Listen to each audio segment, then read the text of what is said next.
Let's finish right. Okay, we just have a couple minutes left. Okay, so folks, how could I improve this? Based on what we've seen, how could I improve what we're doing here?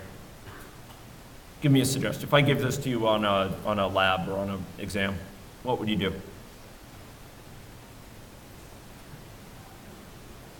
What thing is out of place here? Sorry? The increment. Okay, so where should that increment be put by convention? ED. Yeah, it should be over in the third part there. Now this x plus equals dx. What about that?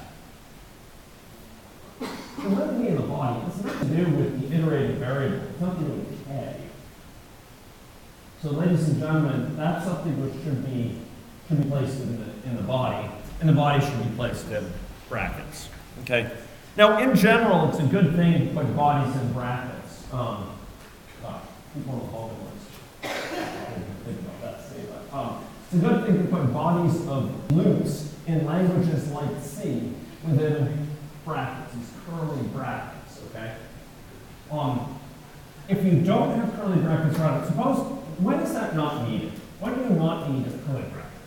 What does a curly bracket mean in C?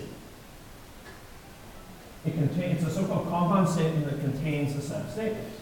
So basically, it's a way of using a sequence of statements as if they were one thing. Because whatever in the curly bracket itself is a single statement. It just happens to contain multiple statements within it.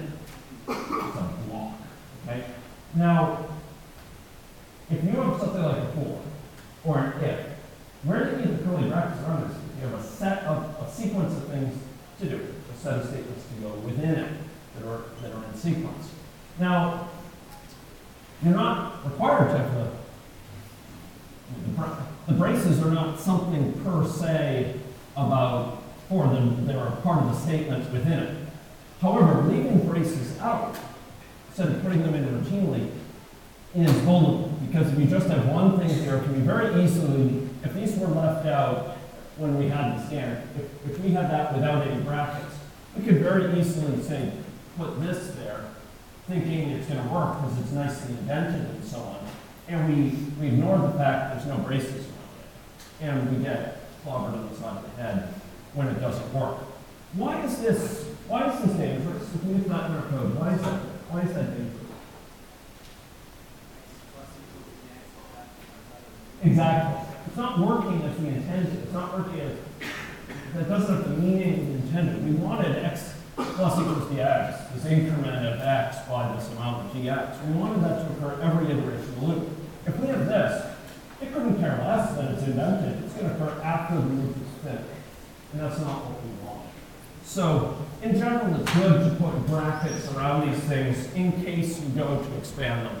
That's not a general rule, but if you think there's any serious danger this might be expanded, it's a good thing to do. Okay?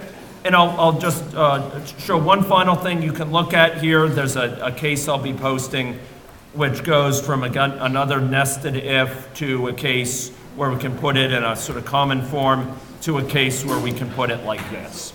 Okay? So that's all for today. Some of you have the lab today. Good luck there, and hopefully I'll get over this cold.